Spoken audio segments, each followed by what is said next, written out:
Intinya untuk kehadiran kita semua, saya lihat ada orang-orang tua kita yang ada di penasehat, juga teman-teman majelis daerah, teman-teman yang ada di badan, juga yang akan dilantik.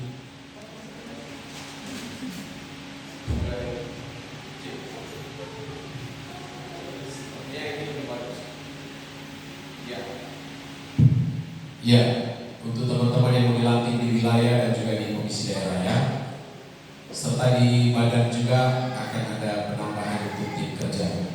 Puji Tuhan, langsung saja mari kita buka bersama surat 1 Yohanes pasal 2. Kita akan baca bersama ayat yang ke-6.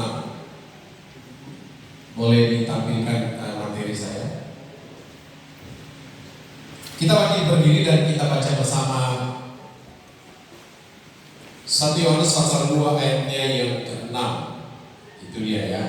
Mudah-mudahan bisa terbaca. Dalam hitungan ketiga kita baca bersama. 2, 3. Barang siapa mengatakan bahwa ia ada di dalam dia wajib hidup sama seperti Kristus telah hidup. Terima kasih. Silakan duduk. Firman Tuhan malam hari ini saya kasih tema menjadi sama seperti Kristus.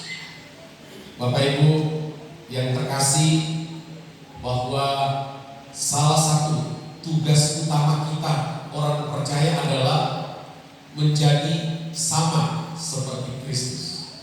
Ya, itu sebabnya Yohanes Pembaptis pernah bilang, biarlah dia yang semakin bertambah-tambah dan aku yang semakin berkurang-kurang. Jadi memang itulah sesungguhnya tugas utama kita. Dari banyak tugas-tugasnya, salah satu yang paling penting dan termasuk paling krusial adalah bagaimana kita menjadi sama seperti Kristus. Mungkin saudara akan berkata, apa mungkin kita bisa menjadi sama seperti Kristus? Saya yakin bisa. Karena saya berpedoman dan berprinsip bahwa kalau Alkitab suruh kita melakukan sesuatu, itu berarti kita bisa. Tidak mungkin Alkitab menyuruh kita melakukan sesuatu yang tidak bisa kita lakukan. Kalau Tuhan menyuruh Adam mengelola Eden, itu pasti Adam bisa. Tapi karena kesalahan Adam sendiri sehingga pada akhirnya dia diusir dari Eden. Nah, kembali kepada ayat ini dikatakan, barang siapa mengatakan bahwa ia ada di dalam dia, di dalam Kristus, maka ia wajib hidup sama seperti Kristus telah hidup. Saudara, lihat baik-baik, ayat ini mengatakan bahwa kita wajib hidup sama seperti Kristus telah hidup. Jadi ini bukan opsi, ini bukan pilihan, ini bukan tawaran, ini bukan sesuatu yang boleh dilakukan dan boleh juga tidak, tapi ini keharusan, ini wajib hukumnya untuk kita hidup sama seperti Kristus telah hidup. Pertanyaannya adalah, seperti apa Yesus menjalani hidupnya? Tentu saja barometernya ketika Yesus ada di dalam dunia ini, bukan? Nah, seperti apa Yesus menjalani hidupnya? Next, yang operator. Seperti apakah kehidupan Tuhan Yesus ketika dia ada di bumi? Terus lanjut. Ya. Yang pertama, yang sangat menonjol dari Tuhan Yesus adalah dia itu rendah hati. Coba semua bilang rendah hati. Apa buktinya Yesus rendah hati? Ya, dia itu Tuhan, dia bisa melakukan segala sesuatu, tapi dia masih suka berdoa. Berarti dia itu Tuhan, dia Maha Kuasa, dia yang menciptakan segala-galanya, tapi dia masih mau datang kepada Yohanes Pembaptis untuk minta dibaptis. Berarti dia rendah hati. Dia itu Tuhan, dia itu Maha Kuasa, tapi dia masih suka berpuasa. Dia rendah hati. Mudah-mudahan orang yang di sini masih suka berpuasa, apalagi orang-orang Pantekosta. Amin.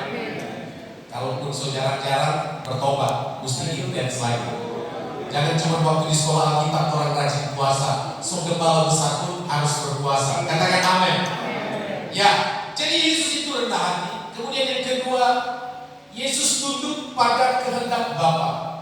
Makanya Tuhan Yesus pernah bilang begini, makananku ialah melakukan kehendak Bapa-Ku yang mengutus aku dan menyelesaikannya. Itu sebabnya di Taman Getsemani Tuhan Yesus pernah berdoa, Bapa, kalau boleh lakukan cawan ini, tetapi kiranya bukan kehendak-Mu yang jadi, melainkan kehendak-Mu yang jadi. Jadi Yesus itu selama semasa dia hidup, dia menunjukkan penundukan diri yang luar biasa terhadap kehendak Bapa. Yang berikutnya, Yesus itu melayani dengan pelayanan yang total. Bahkan pelayanan Tuhan Yesus sampai berdarah-darah. Bahkan pelayanan Tuhan Yesus sampai mati di kayu salib. Itu yang namanya pelayanan yang totalitas, pelayanan yang holistik, yang menyeluruh. Dan kalau kita kembali kepada ayat mas kita bahwa barang siapa yang mengaku bahwa dia ada di dalam Kristus, bahwa ia wajib hidup sama seperti Kristus telah hidup, berarti kita pun wajib melayani Tuhan secara total. Jangan hitung-hitungan, jangan karena ada doi, jangan karena jabatan kita melayani, tapi biarlah memang kita terpanggil untuk melayani Tuhan. Sama seperti tema atau moto sekolah Alkitab Beji, kita dipanggil untuk melayani. Meskipun saya dari Cianjur sebetulnya, tapi orang sama semua, ya. Haleluya, haleluya. Kemudian yang berikut, hidup dalam doa. Selanjutnya, rela berkorban, bahkan dia korbankan nyawa. Yesus korbankan perasaan, dia korbankan harga diri. Bayangkan Yesus pernah diludahi oleh serdadu Romawi, yang saya suka bilang mungkin sudah berhari-hari gak sikat gigi, tapi dia meludahi Yesus. Dan sesungguhnya secara manusia betapa terhinakan Yesus itu, tapi Alkitab bilang Yesus dihina supaya kita dipermuliakan oleh Dia. Tepuk tangan buat Tuhan. Haleluya, haleluya. Yang berikutnya, seperti apa kehidupan Yesus? Dia penuh dengan belas kasih.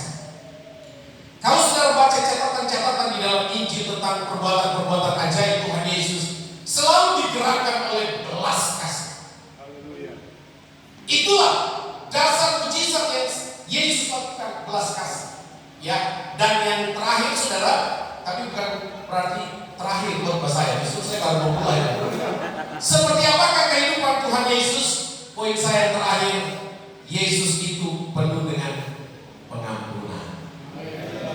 Coba semua bilang Yesus penuh dengan pengampunan. Nah, ini yang saya mau pakai buat kita malam hari ini. Puji Tuhan. Lanjut. Nah, jadi dikatakan kita wajib hidup sama seperti Kristus telah hidup. Dan masa-masa hidup Yesus di bumi ini diwarnai dengan pengampunan demi pengampunan. Mari kita lihat bagaimana Yesus mengajarkan yang namanya pengampunan. Dikatakan di dalam Matius 6 ayat 12, mungkin saudara sama-sama melihatnya, tapi saya baca. Dan ampunilah kami akan kesalahan kami, seperti kami juga mengampuni orang yang bersalah kepada kami. Kita semua tahu ini adalah bagian dari doa Bapa kami, dan Yesus mengajarkan tentang mengampuni, saudara ya. Lanjut. Berikutnya di Matius pasal 18 ayat 21 dan 22, ayat-ayat yang begitu familiar dengan kita. Dikatakan kemudian datanglah Petrus dan berkata kepada Yesus, Tuhan, sampai berapa kali aku harus mengampuni saudaraku jika ia berbuat dosa terhadap aku? Sampai 7 kali. Yesus berkata kepadanya, bukan, aku berkata kepadamu, bukan sampai 7 kali, melainkan sampai 70 kali 7 kali.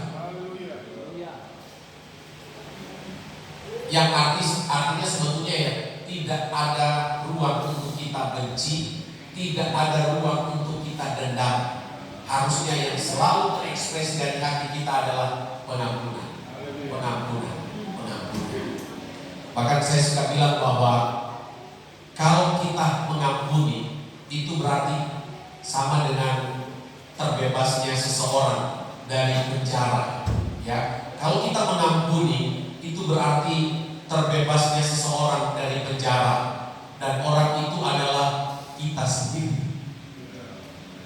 Haleluya.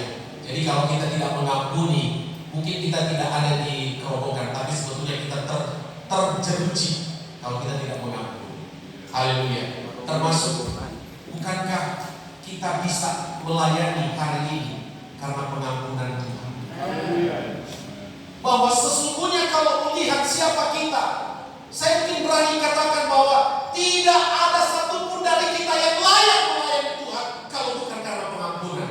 Tapi karena pengampunan, kita semua dilayakkan untuk melayani Raja segala Raja, Tuhan yang Maha Kudus. Karena pengampunan. Jadi Yesus mengajarkan yang namanya pengampunan. Lanjut, tapi saudara dengar baik, Yesus tidak hanya sekedar mengajarkan yang namanya pengampunan, tapi Yesus praktekkan. Haleluya. Coba tunjukkan ayatnya. Di Yohanes 8 ayat 10 sampai 11. Kisah tentang Yesus dipertemukan dengan seorang yang konon katanya kedapatan berzina. Ada percakapan sebelumnya, tapi saya langsung masuk ke ayat 10 dan 11. Lalu Yesus bangkit, berdiri dan berkata kepadanya, "Hai perempuan, di manakah mereka? Tidak adakah seorang yang menghukum engkau?" Jawabnya, "Tidak ada, Tuhan." Lalu kata Yesus, "Aku pun tidak menghukum engkau. Pergilah dan jangan berbuat dosa lagi mulai dari sekarang." Jadi Yesus tidak hanya sekedar mengajarkan yang namanya pengampunan, tapi Yesus praktek. Dan mari kita belajar dari Tuhan Yesus dan mengikuti jejak Yesus, bahwa pengampunan bukan hanya sekedar teori, bahwa pengampunan bukan hanya sekedar pribadi mimbar, tapi betul-betul kita aplikasikan, kita menjadi orang-orang yang suka mengampuni dan bukan orang-orang yang suka menghakimi. Haleluya. Haleluya. Selanjutnya saudara, ternyata pengampunan itu berarti memberi kesempatan. Pengampunan itu memberi kesempatan. Coba ikuti, pengampunan itu memberi kesempatan. 2, 3. Saya punya 3 contoh untuk poin ini. Contoh pertama, Bapak Ibu, waktu Tuhan Yesus merekrut murid-muridnya. Karena kita tahu bersama, mungkin 70-80% murid Tuhan Yesus itu berasal dari nelayan. Nah, saya ingin sampaikan dulu tentang yang namanya jenjang pendidikan Yahudi ketika itu. Next. Nah, perhatikan ya. Jadi di zaman Tuhan Yesus tidak ada istilah pendidikan sekuler dan pendidikan rohani. Pendidikannya cuma ini, bahwa setiap anak-anak Yahudi pada usia 5 tahun dia harus masuk sekolah yang namanya mikra. Ya, namanya apa saudara? Mikra. Nah, di sekolah mikra itu tugas mereka cuma ada 2. Belajar membaca dan belajar menghafal Taurat. Makanya saudara, lulusan-lulusan sekolah Yahudi yang akhirnya bergelar rabi ataupun ahli Taurat, mereka itu saudara titik koma Taurat mereka tahu semua. Karena memang usia 5 tahun mereka mulai belajar membaca saja, membaca Taurat. Dan bukan hanya sekedar belajar membaca Taurat, tapi juga menghafal Taurat. Kalau mereka pintar dan mereka lulus usia 10 tahun, mereka masuk ke level berikutnya, namanya kelas Mishnah.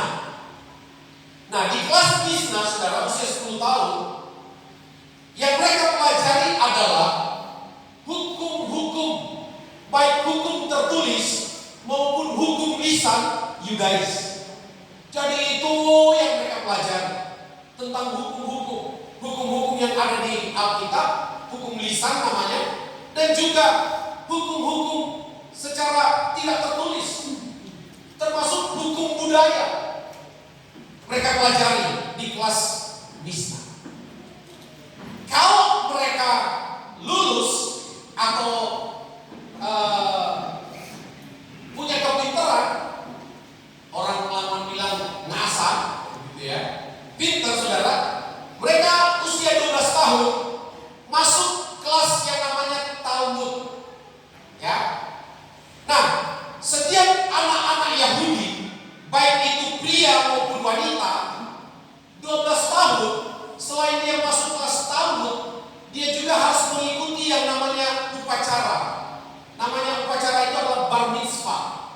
Itu sebabnya Injil Lukas mencatat Yesus 12 tahun pergi ke Bait Allah. Banyak para teolog mengatakan bahwa itu Yesus mengikuti upacara namanya bar mitzvah. Bar mitzvah itu upacara yang menandakan seseorang itu sudah bisa disalahkan kalau dia bersalah. Jadi dia sudah bisa mengenal dosa kalau dia berdosa. Ya, itu 12 tahun. Kalau dia pintar dan dia berprestasi, usia 20 tahun, dia masuk ke kelas namanya midras. Ada yang bilang kemungkinan dari kata Ibrani midras ini muncul kata madrasah, ya.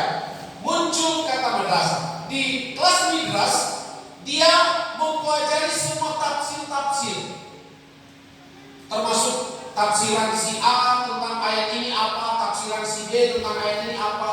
Nah, di kelas midras orang belajar sama ini. Usia 30 tahun barulah mereka bergelar rabi. Rabi itu artinya sudah dewasa, sudah matang, dan sudah bisa mengajar. Jadi Tuhan Yesus dipanggil rabi karena dia mengikuti semua jenjang pendidikan ini dan dia lulus. Dan rabi ini adalah sekolah tertinggi untuk orang Yahudi ketika itu. Jadi kalau ditarik hari ini, Yesus itu sesungguhnya bergelar S3 teologi. Artinya Yesus sekolah, Yesus itu belajar. Lalu perhatikan baik. Biasanya anak-anak yang IQ-nya tidak mampu, ya, anak-anak yang IQ-nya tidak mampu, mereka keluar dari jenjang pendidikan ini dan rata-rata, perhatikan, rata-rata mereka itu jadi nelayan. Jadi di zaman itu, laki-laki yang jadi nelayan itu sebetulnya orang-orang sudah tahu, oh ini nggak sekolah, ini bodoh di sekolah. Ya, tapi lihat orang-orang yang dianggap bodoh itu, orang-orang yang dianggap tidak mampu otaknya, justru mereka yang direkrut oleh Tuhan Yesus. Tepuk tangan buat Tuhan. Jadi saudara, pengampunan itu memberikan kesempatan. Dan saudara, coba next tampilkan satu ayat di dalam Kisah Rasul pasal 4 ayat 13. Lanjut. Itu dia. Coba saudara lihat ya. Dikatakan begini, Kisah 4:13. Ketika sidang itu melihat keberanian Petrus dan Yohanes dan mengetahui bahwa keduanya apa saudara? Orang yang biasa yang tidak terpelajar. Herannya mereka dan mereka mengenal keduanya sebagai pengikut Yesus. Saudara, Petrus dan Yohanes dikenal tidak terpelajar. Bahkan ada yang menafsirkan kemungkinan mereka tidak bisa baca tulis, tidak terpelajar. Tapi justru Tuhan kasih kesempatan kepada mereka.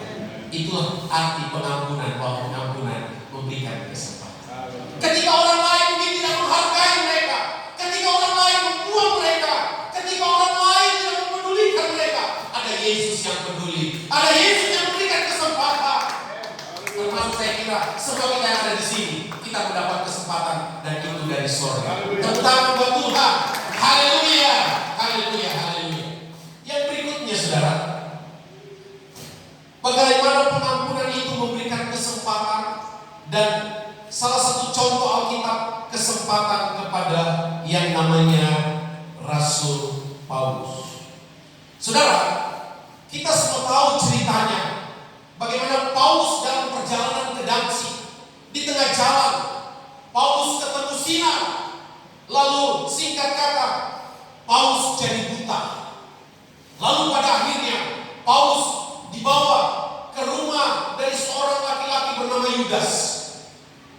Lalu hari yang ketiga dalam kebutaan Paulus, Tuhan datang kepada Ananias. Tuhan bilang, Ananias, coba kamu pergi ke Damsyik. Ananias tanya, untuk apa Tuhan? Kamu datang ke rumah seorang yang bernama Yudas. Iya, saya tahu, untuk apa Tuhan? Tuhan bilang, temui di sana ada seorang bernama Saulus. Dia sedang buta. Doakan dia. Kaget Ananias. Ananias bilang, saya tidak mau Tuhan. Orang itu terkenal bejat. Orang itu terkenal jahatnya Tuhan. Tidak mungkin, saya tidak mau kesana. Saya tidak mau kesana. Tapi apa Tuhan bilang? Coba saudara lihat apa Tuhan bilang di ayatnya yang ke berapa itu?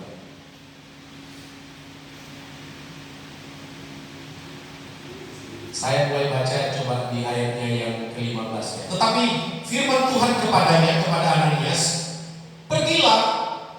Oh ya, saya mulai baca ayat ke-13. Jawab Ananias, Tuhan, dari banyak orang telah mendengar tentang orang itu, tentang Paulus yang waktu itu masih namanya Saulus. Betapa banyaknya kejahatan yang dilakukan terhadap orang-orang kudusmu di Yerusalem.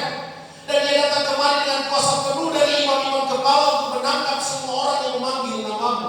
Ayat 15. Tetapi firman Tuhan kepada Ananias, pergilah, sebab orang ini adalah alat pilihan bagiku untuk memberitakan namaku kepada bangsa-bangsa lain serta raja-raja dan orang-orang Israel.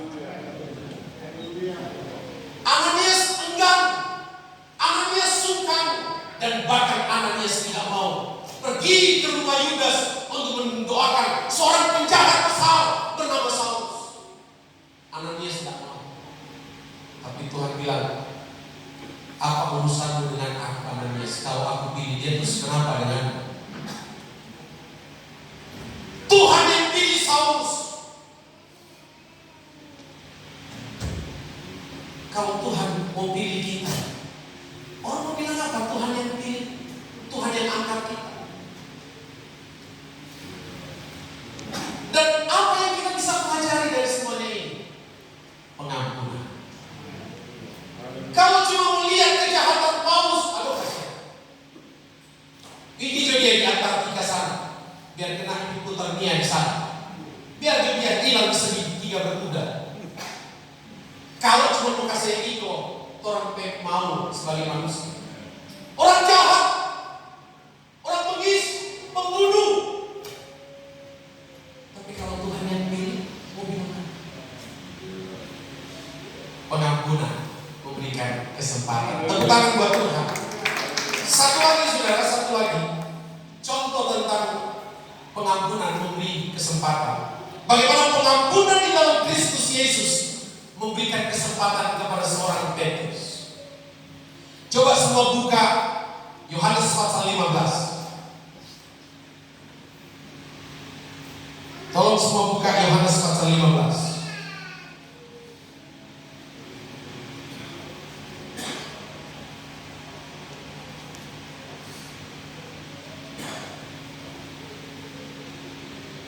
Dalam Yohanes pasal 15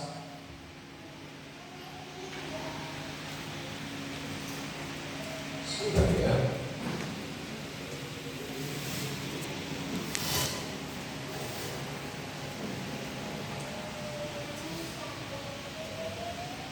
Oh maaf, Yohanes pasal 21 maksud saya. Ayat 15 dikatakan begini. Sesudah sarapan Yesus berkata kepada Simon Petrus, "Simon anak Yohanes, apakah engkau mengasihi aku lebih daripada mereka ini?" Jawab Petrus kepadanya, "Benar Tuhan, engkau tahu bahwa aku mengasihi engkau." Kata Yesus kepadanya, "Gembalakanlah domba-domba." Kata Yesus pula kepadanya untuk kedua kalinya, "Simon anak Yohanes, apakah engkau mengasihi aku?" Jawab Petrus kepadanya, "Benar Tuhan, engkau tahu bahwa aku mengasihi engkau." Kata Yesus kepadanya, "Gembalakanlah domba-domba." 17. Kata Yesus kepadanya untuk ketiga kalinya, "Simon anak Yohanes, apakah engkau mengasihi aku?" Maka sedih hati Petrus karena Yesus berkata untuk ketiga kalinya, "Apakah engkau mengasihi aku?" Dan dia berkata kepadanya, "Tuhan, engkau tahu segala sesuatu. Engkau tahu bahwa aku mengasihi engkau." Kata Yesus kepadanya, "Gembalakanlah domba-domba." Saudara, sebetulnya lebih kuat makna dari ayat ini kalau kita tahu cerita sebelumnya. Petrus mengajak rekan-rekannya untuk kembali ke profesi awal mereka sebagai nelayan-nelayan pasca Tuhan Yesus mati dan dikuburkan. Lalu dikatakan semalam-malaman mereka menangkap ikan, tapi mereka tidak mendapatkan satu ekor pun. Pagi-pagi mereka merapat di pinggir danau. Sebelum mereka merapat, mereka melihat ada seorang pria berdiri di pinggir danau. Lalu tiba-tiba pria itu bilang, "Tebarkanlah jalanmu ke sebelah kanan." Mereka bilang, "Waduh, semalam-malaman kami cari ikan tidak dapat. Oh, sekarang kamu suruh di pinggir danau lagi." Tapi ya kami coba lakukan saja. Dan akhirnya singkat kata mereka mendapat sejumlah besar ikan. Ketika mereka mendapat sejumlah besar ikan, akhirnya Yohanes tahu pasti itu Tuhan Yesus. Dia teriak kepada Petrus, "Petrus, itu Yesus." Petrus tidak siap ketemu Yesus karena Petrus merasa bersalah. Dialah yang mengajak rekan-rekannya untuk kembali ke profesi mereka. Itu sebabnya dikatakan Petrus pakai baju, karena sebelumnya Petrus ternyata telanjang, lalu dia terjun ke air. Tapi karena Petrus itu bukan ikan, akhirnya dia muncul lagi. Singkat kata, akhirnya mereka datang ke darat dan puji Tuhan, Yesus ada di sana. Dan luar biasanya Yesus sudah siapkan sarapan buat mereka, roti bakar dan ikan bakar. Yesus tahu kebutuhan mereka, orang lapar. Nah, setelah selesai sarapan, semuanya diam. Lalu muncullah Yohanes 21 ayat 15 ini untuk pertanyaan yang sebetulnya sangat hakiki di dalam kehidupan Petrus. "Simon anak Yohanes," itu maksudnya Petrus, "apakah engkau mengasihi?" Saudara, yang menarik adalah pertanyaan yang sama diajukan kepada orang yang sama 3 kali. Kenapa pertanyaan sama lalu disampaikan sampai 3 kali kepada orang yang sama? Nah, saudara mungkin punya jawaban sendiri, tapi saya punya beberapa perenungan tentang hal ini. Kenapa pertanyaan yang sama 3 kali diajukan kepada orang yang sama? Saya punya beberapa catatan bahwa yang pertama, Yesus mau menyadarkan Petrus bahwa dia pernah salah. Waktu Tuhan Yesus bilang, "Malam ini iman kalian akan tergoncang," Petrus bilang, "Oh, mereka boleh tergoncang imannya, tapi aku tidak." Lalu Yesus bilang, "Sebelum ayam berkokok, engkau telah menyangkali aku 3 kali." Itu sebabnya pertanyaannya 3 kali. Yesus mau mengingatkan Petrus, Petrus, jangan sombong ngana Petrus. Ngana pernah salah, ngana pernah menyangkal 3 kali. Tapi ada makna yang lain. Kenapa 3 kali pertanyaannya? Bahwa sesungguhnya Yesus mau minta komitmen dari seorang Petrus. Apa betul engkau mengasihi aku? Apa betul engkau mengasihi aku? Apa betul engkau mengasihi aku? Yesus minta komitmen dari Petrus. Oke, engkau pernah salah. Petrus, engkau pernah menyangkal. Petrus, engkau pernah mengkhianati. Itu fakta yang tidak mungkin saya lupa. Tapi saya tetap kasih kesempatan kepada engkau. Apakah kau mengasihi aku? Ya, sangat mengasihi kau. Lalu muncullah itu, gembalakanlah domba-domba. Apa artinya gembalakanlah domba-domba? Kepercayaan. Haleluya. Haleluya, tepuk tangan buat Tuhan. Termasuk tugas kita hari ini. Apapun yang kita jawab hari ini, itu kepercayaan. Tunaikan itu dengan sungguh. Itu kepercayaan. Haleluya. Haleluya. Haleluya. Jadi saudara, pengampunan itu memberikan kesempatan. Coba kita lihat sebentar, coba tampilkan Mazmur 103 ayat 12. Saya minta tolong Pak Yosia baca.